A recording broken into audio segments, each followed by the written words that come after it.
Imagine walking into your office tomorrow morning. Yeah, An entire department of 700 people is just gone. right. Completely replaced by a single piece of software. I mean, Okay. that is exactly what Klarna just did. They automated their customer service.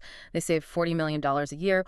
Or consider a standard HR worker. She crushes 5 exhausting hours of resume reading into exactly 15 minutes. 2-sec silence. Don't quit your job to start an AI agency.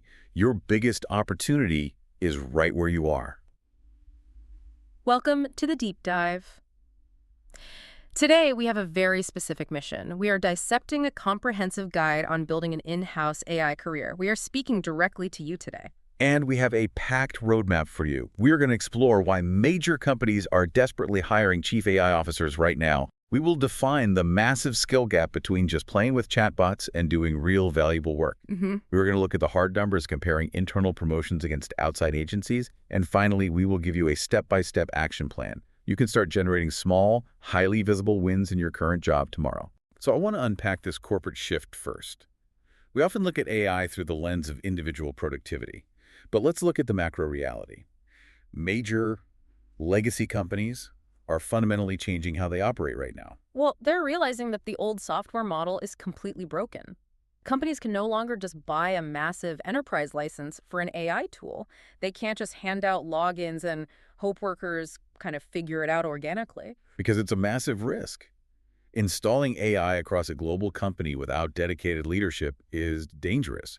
It's like buying a Formula One car and handing the keys to a teenager without driving lessons. The tool is powerful, but without a skilled driver, you just crash faster. That is a perfect analogy. Businesses are realizing they need real human managers. Let's look at a massive legacy brand like Coca-Cola. They didn't just buy AI accounts for their marketing team and walk away. They appointed a dedicated global AI director. Exactly. And this director isn't, an IT guy fixing computer bugs. They directly lead the marketing team. They design entirely new workflows so the team can design ads faster. They use the technology to push massive campaigns to market months earlier than before. They need someone who understands both the technology and the business goal. That context is how raw tools turn into actual corporate profit. The scale of this realization is just incredible. Look at the advertising giant WPP. They have over 100,000 workers globally. They didn't just hire a manager, they officially added a senior chief AI officer. That role sits right next to the CEO in the C-suite. Right at the top. They sit in executive meetings to decide which systems are actually safe to buy. They meticulously plan workflow changes across thousands of employees. Their core goal is to reduce worker pressure while integrating this technology smoothly. This implies a massive structural shift everywhere. Every single team needs a designated expert. Marketing needs a go-to person. Human resources needs one. Finance needs one. Beat.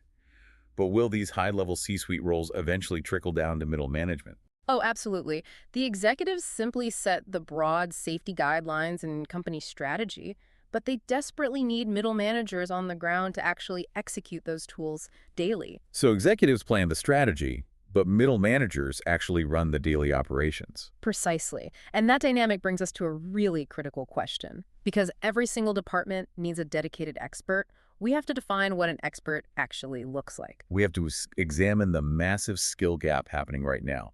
There's a profound difference between casual AI use and true business application. Yeah, the gap is basically playing versus working. Almost everyone knows how to open a chatbot today. They can ask it simple trivia questions, but very few people know how to use it for rigorous, complex office work. I'll admit, I still wrestle with falling into the trap of using AI for party tricks instead of deep work. It's so easy to just ask it to write a funny quote for a Facebook post and feel productive. That is exactly what playing looks like. It's fun, it's novel, but it doesn't make the company a single dollar. Working is an entirely different muscle. Let's go back and look at that HR worker we mentioned earlier. She has to evaluate 100 different job resumes. Traditionally, that is a grueling manual task. Right.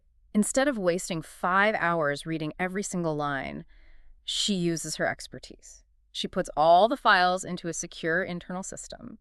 Then she uses a highly specific engineered prompt. A prompt is digital instructions for a tireless machine intern. That is a great way to put it. Her prompt isn't just read these, it's incredibly precise. She asks the machine to filter for 5 specific candidates.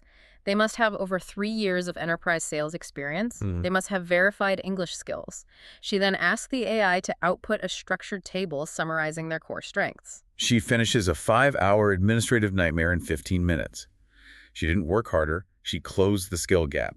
And companies are desperate for that specific, measurable skill. They want workers who can compress workflows. Look at the Klarna example again. Their AI assistant handled individual customer service requests in under 2 minutes. That exact same process used to take human workers 11 minutes. It did the raw work of 700 full-time people. It saved the company $40 million in a single year. But this isn't just happening at massive tech startups. Look at Octopus Energy in the UK. We're a standard utility company, Right. They used AI to automatically answer massive volumes of customer emails. It did the work of 250 human workers. But here's the most fascinating detail. Customer satisfaction didn't drop. It actually rose from 65% to 80%. Wait, that is counterintuitive. You'd think talking to a machine would frustrate people. Why did the quality actually go up? Well, because nobody wants to wait 48 hours for a generic email confirming their account was updated. The AI provides an instantaneous, accurate answer. That speed dramatically improves the customer experience. And it frees up the human workers to handle the complex emotional issues. It happens in mundane jobs, too. Think about a normal corporate accountant. They usually have a grueling 3-hour cost report to generate every Friday afternoon. They can use an AI tool to write complex, automatic Excel formulas. That brutal 3-hour task instantly becomes a 10-minute automated breeze.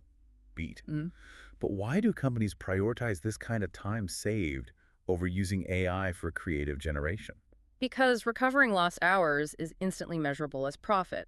Creativity is highly subjective, but saving 3 hours of salary directly protects the bottom line. Because recovering lost hours is instantly measurable, while creativity is highly subjective. Exactly. That is the harsh reality of the corporate world. So now we see how incredibly valuable these specific skills are. We have to look at the 2 distinct paths to actually monetize them. We need to dismantle a very popular online myth here.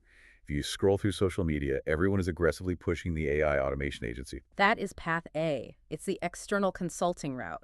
You quit your job, you work completely outside a company, you try to find business clients and sell them customized technical solutions.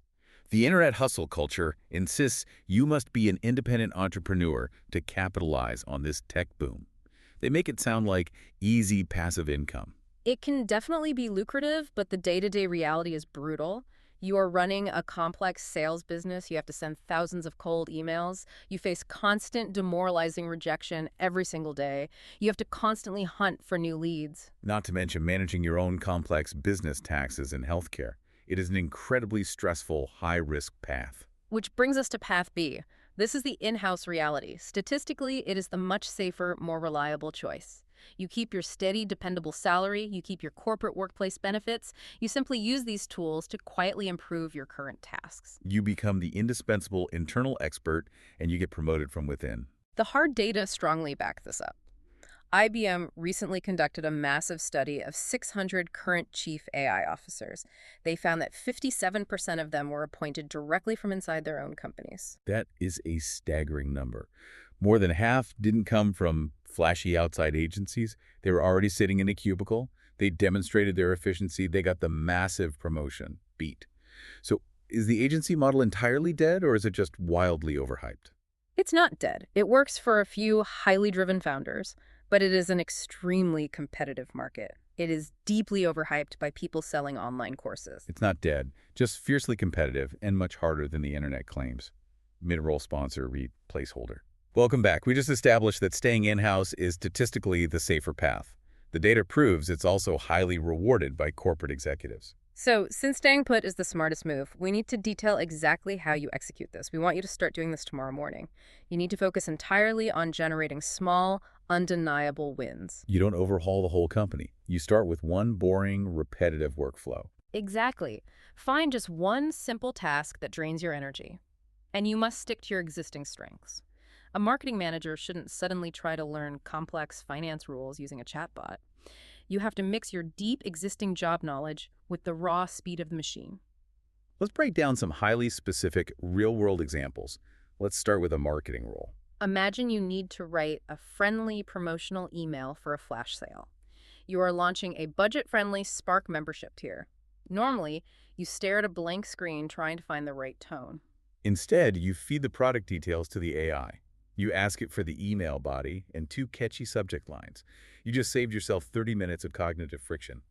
What about something more technical, like web development? Imagine you need to urgently update a pricing page. It's built using HTML and Tailwind CSS. Tailwind CSS is a popular toolkit for styling visual website layouts. Right, you need to change an emergency lockout package price on the site.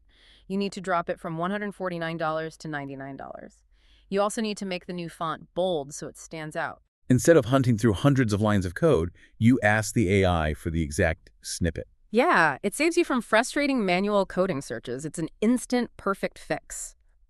Let's look at graphic design next. Say you have a messy, cluttered video thumbnail. Right. You don't ask the AI to miraculously design a new one from scratch. You ask it for clear, step-by-step instructions. You ask how to adjust the visual hierarchy. You ask how to cleanly remove specific text and distracting arrows. It gives you a clear, professional checklist to follow. And for sales teams, this technique is incredibly practical for daily use. Oh, absolutely. You take a potential new client's entire website text, you pop it directly into Claude or ChatGPT, you ask the system for a bulleted 30-second summary of their core business model. You do this right before you pick up the phone. Gives you instant context to help close the deal much faster. But there is a crucial, non-negotiable final step here. Generating the win isn't enough. You have to actively pitch these results to your boss. Yes. You must aggressively speak their language. You cannot walk into their office and just say you used a cool new AI tool. They might just think you're being lazy. You have to frame it entirely around time and money. Right, and the boss only cares about the ROI, not the specific tool itself. Exactly. You frame the victory around efficiency. You say, this weekly report usually takes 2 hours. I optimized a new process, and now it takes 15 minutes. The data quality is actually better. That is how you gain serious corporate respect. Beat meat. But is there a hidden risk of making your job look too easy if you automate everything? Could a boss just decide your role is redundant? It's a valid fear, but you don't hide the incredible speed. You proudly show it and then explicitly use that saved time to volunteer for higher-level strategic projects they care about. Don't hide your speed. Proudly claim the saved time for higher-level strategic work. That leads us perfectly into the psychological side of this shift. Automating your own job naturally brings up a deep existential fear. People are terrified of absolute obsolescence. They see the Klarna numbers and worry the machine will just replace them entirely. It's a natural fear. But history shows these small efficiency wins do not eliminate jobs in the long run. They actually elevate the human worker to do better things. Look at the recent World Economic Forum report. They state this technological shift will actually create 170 million new jobs this decade. Using an AI assistant will soon become as incredibly normal as using Microsoft Word. Yeah. We don't call people Microsoft Word experts anymore. It's just a baseline expectation. Oh, just expect every professional to know it. There is a massive fundamental cultural shift happening right now. Forward-thinking companies are changing how humans and machines work together. The IKEA example from our sources really struck me. It's a brilliant case study. IKEA started using a highly advanced smart system to handle all their simple customer questions. Where is my package? How do I assemble this chair? The machine handled all of it perfectly, but they didn't fire a single one of their call center workers. Whoa. Beat. Imagine scaling to a level where a massive corporate entity retrains 8,500 people simultaneously. That is an incredible, optimistic cultural shift. They retrained all of them. They turned those exhausted call center reps into specialized online interior design advisors. They elevated their human workers. They moved them from robotic, draining tasks to higher-value, creative human interactions. This highlights the ultimate untouchable advantage you have right now. It is AI plus your specific industry knowledge.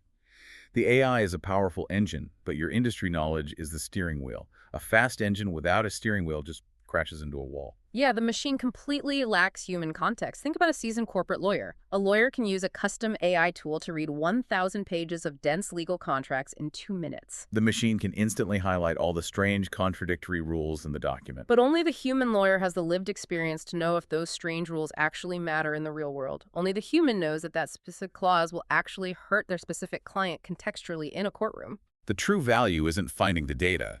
The value is knowing when the machine is wrong. That contextual judgment is your secret weapon. You must forcefully combine your deep human knowledge with raw machine speed. That creates a rare, highly paid advantage. So what is the concrete action plan for the future? How do listeners actually stay ahead of this relentless wave? Well, first, you have to stop chasing every single new tech trend on social media. The daily noise is completely overwhelming and mostly useless. If a new private AI agent actually helps you work faster today, use it. Like, if a framework like OpenClaw makes you incredibly efficient, take an afternoon to learn it. Right. OpenClaw is a framework used to build complex automated tasks. But if a new tool doesn't actively solve a bottleneck in your daily work, just ignore the hype entirely. Block out the noise. Keep meticulously testing practical prompts instead. Ask a model for a simple template to write down your weekly goals for a stressful Monday morning meeting. Build tiny, compounding daily habits. But as these systems inevitably get more advanced, how do we actively maintain our vital human context? By focusing intensely on real-world judgment and empathy, the machine perfectly processes the raw data, but only you can apply the actual, messy business consequences to that data. Machines process the raw data, but humans must provide the final contextual judgment. That is exactly how you ensure you stay completely indispensable in any company. Let's bring all of this together. We really need to recap the core thesis of this deep dive. The absolute greatest leverage you have in the AI revolution is not quitting your job to start a risky automation agency. It's not about grinding as an exhausted outside consultant sending cold emails. It is about actively becoming the indispensable, highly efficient internal expert. You combine your deep, nuanced, real-world industry knowledge with the raw, terrifying speed of a machine. You don't need a new career, you just need to radically upgrade the job you already have. Yeah. Here is your highly specific call to action for tomorrow morning. Find just one incredibly boring, deeply repetitive task at your job.